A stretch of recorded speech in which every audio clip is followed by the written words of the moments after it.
Hey Bradley, good job on your written rationale here. This is great. Really tells me a lot about how you're learning and um, and how you're applying what you're learning to the composition and to the magazine ad. So really great job. Keep this up as we move through the class. It's a great idea to provide as much written detail as you can when you submit your assignments because it really allows, I can definitely see what you're learning, not only based on your work, but also based on your writing. So please keep this up moving through the class. We've got your ad up and we've got it right here. So let's go ahead and take a look. Okay.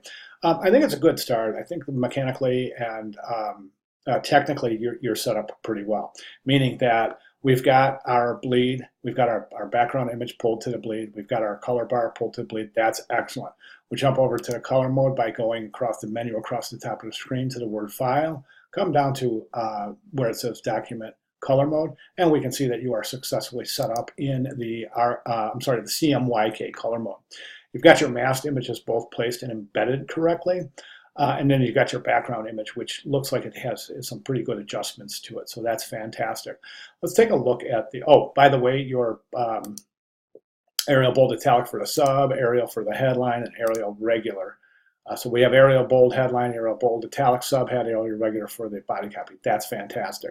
Layer structure looks good. However, for a file like this, you only really want 3 layers. And this is pertinent and this is important in the case that you collaborate with other designers at some point through your career. It's a really good good idea to keep the layer palette as streamlined and as simple and self-explanatory as possible. For that reason, I recommend 3 layers here.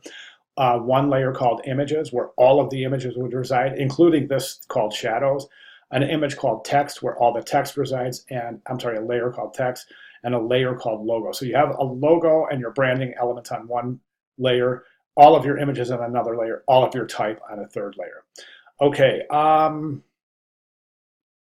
All right, so the main issue that I'm seeing, a couple of issues with layout. Now, one of the things I'm thinking is that you've got boxes behind your typography, and that is really, and I don't mean to sound discouraging, but that's really a very, very clear indication um, of, boy, I don't know how to say this without sounding discouraging. Please, I don't want to sound discouraging, but whenever you see boxes behind type, it's indicative of inexperience. And the reason I say that is because a lot of designers who aren't specifically experienced in production will take an image and they'll try to force the image into a specific ad when the image might not be the most suitable ad image for the ad. If you find yourself having to place colored boxes behind type to make the type legible, that's a clear indication that the image might be too busy for this particular purpose. So this assignment will require type. It's not a good practice to place type in separate boxes because it creates a separation from the background and it separates the type from the composition. We're working for synergy here, not separation. So for that reason, and like we see in all of the assignment examples in the announcement, all of the type is composed right in the image. And that's why we have such wonderful harmony in all of these examples. We don't see that kind of harmony when we're placing type in color boxes. I do not recommend placing type in color boxes. I also don't recommend this kind of center alignment, and you can jump over to the announcements area for some reasons why we don't typically assign center alignment to type. Here's, should I stroke my text, and here's, should I align my text? So be sure you take a look at those along with those examples in the announcement area. This might indicate, so if we remove that color box right there, we can take that away, and we can take this type, and right now we can assign a light color to it,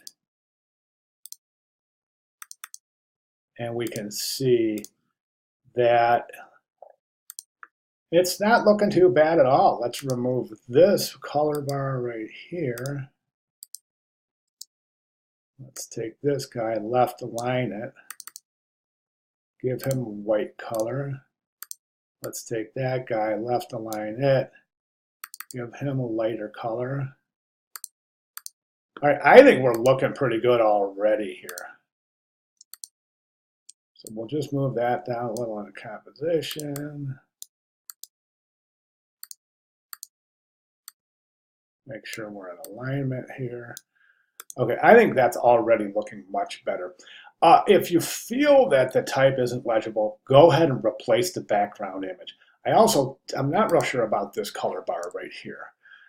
I think that, see how much cleaner it looks without all of those color bars.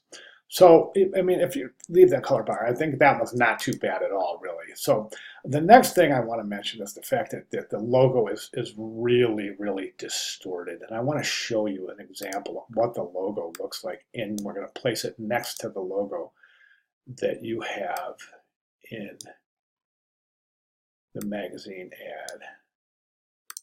So let's just bring this down. We'll reduce the size of this so we can see. Okay, here's the original logo, and here's the logo that you've placed. You can see this one is much taller, and this one is just short, way shorter. The logo's fatter. This has been distorted. It's quite likely that this got distorted on resize, meaning that when you place this in here, if I select this logo right here and I resize it, you can see what happens. That is a possibility. I think that's what happened.